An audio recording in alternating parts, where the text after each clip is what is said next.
হাজোৰ সংখ্যালঘু এলেকাত চোতালে চোতালে বিজেপিৰ ৰাজ্যিক কাৰ্যনিৰ্বাহক সদস্য প্ৰকাশ চন্দ্ৰ দাসৰ বুথ বিজয় অভিযানেৰে ব্যাপক নিৰ্বাচনী তৎপৰতা। হাজোৰ সংখ্যালঘু এলেকা বঙালপাৰা পঞ্চায়তত বুথ বিজয় অভিযানেৰে বিজেপিৰ নিৰ্বাচনী তৎপৰতা চলোৱা পৰিলক্ষিত হৈছে। অসমৰ মুখ্যমন্ত্ৰী ডক্টৰ হিমন্ত বিশ্ব শৰ্মাই কিছুদিন পূৰ্বে বুথ বিজয়ৰ শুভাৰম্ভ কৰাৰ পিছতে সমষ্টিয়ে বিজেপিৰ নেতা কৰ্মীসকলে আৰম্ভ কৰিছে বুথ বিজয় অভিযান।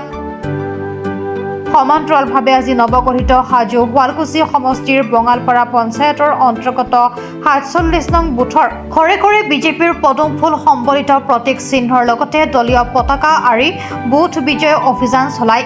এই বুথ বিজয় অভিযানত অংশগ্ৰহণ কৰি বিজেপিৰ ৰাজ্যিক কাৰ্যনিৰ্বাহক সদস্য প্ৰকাশ চন্দ্ৰ দাসে বিজেপি নেতৃত্বাধীন NDA চৰকাৰে বিগত ৫টা বছৰত লাভ কৰা বৃহৎ সফলতাৰ খতিয়ানৰ সন্দৰ্ভত ৰাইজক অৱগত কৰে। এই বুথ বিজয় অভিযানত ৰাইজৰ পৰা বিপুল সঁহাৰি আৰু সমৰ্থন লাভ কৰাৰ লগতে ২০২৬ত অসমত পুনৰ বিজেপি চৰকাৰ গঠন কৰাৰো ৰাইজে সংকল্প গ্ৰহণ কৰা বুলিও সদৰি কৰে। আজিৰ এই বুথ বিজয় অভিযানত ২ নং পঞ্চতীৰ্থ জিলা পৰিষদৰ সদস্য ৰেৱতী ডেকা মজুমদাৰ, পৰেশ দাসকে ধৰি দলীয় কাৰ্যকৰ্তাসকলে অংশগ্ৰহণ কৰে।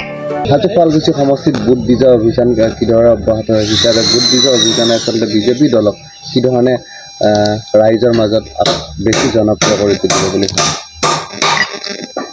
ভাৰতীয় জনতা পাৰ্টীৰ বুথ বিজয় অভিযান যোৱা ৫ তাৰিখৰ পৰা অহা ১১ তাৰিখলৈকে আৰম্ভ হৈছে আৰু চলি থাকিব। মাননীয় মুখ্যমন্ত্ৰী ডক্টৰ হিমন্ত বিশ্ব শৰ্মা ডাঙৰীয়া আৰু ৰাজ্যিক সভাপতি দিলীপ শইকীয়াই শুভ আৰম্ভণি কৰা এই বুথ অভিযান হাজো শুৱালকুছি সমষ্টিৰ আজি ইয়াত হাজো মণ্ডলৰ অন্তৰ্গত বঙালপাৰা এই গাঁও পঞ্চায়তৰ ৪৭ নম্বৰ বুথত আজি আমি বুথ অভিযান এই কাৰ্যসূচী সফলভাৱে ৰূপায়ণ কৰিছোঁ।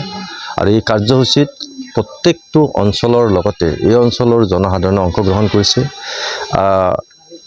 বুথ বিজয় অভিযানৰ জৰিয়তে ভাৰতীয় জনতা পাৰ্টীৰ প্ৰতিটো বুথত ভেটি শক্তিশালী কৰাৰ লগতে প্ৰত্যেকটো বুথৰ মানুহৰ লগত জনসম্পৰ্ক কৰি আগন্তুক ২০২৬ চনৰ যি আমাৰ নিৰ্বাচন আছে, ২ মাহ পিছত নিৰ্বাচন, এই নিৰ্বাচনত যাতে ভাৰতীয় জনতা পাৰ্টীয়ে অধিক ভোট পাবলৈ সক্ষম হয়, তাৰ কাৰণে প্ৰতিটো পৰিয়ালৰ প্ৰতিজন ব্যক্তি প্ৰতিজন মানুহৰ লগত সম্পৰ্ক কৰিব লগা কৰাৰ কাৰণে আজি আমি ইয়াত আহিছোঁ। আৰু ইয়াত সকলোৱে সহযোগ কৰিছে যে মাননীয় প্ৰধানমন্ত্ৰী নৰেন্দ্ৰ মোদী ডাঙৰীয়া, অসমৰ মুখ্যমন্ত্ৰী ডক্টৰ হিমন্ত বিশ্ব শৰ্মা দেৱৰ যি জনকল্যাণমুখী যি আঁচনি আৰু উন্নয়নৰ যি ধাৰা আৰু অসমীয়া মানুহক সুৰক্ষা কৰাৰ যি পদক্ষেপ, এই সকলোৱে আজি অসমীয়া মানুহে আজি বিশ্বাস কৰিছে যে ভাৰতীয় জনতা পাৰ্টী এটা পাৰ্টী যি পাৰ্টীৰ চৰকাৰৰ দিনত অসমীয়া মানুহৰ নিৰাপত্তা, উন্নয়ন আৰু সুৰক্ষাৰ দিশটো সুন্দৰভাৱে প্ৰতিফলিত হৈছে। হাজোৰ পৰা কমলাকান্ত দাসৰ ৰিপৰ্ট, প্ৰাত টাইম ডিজিটেল।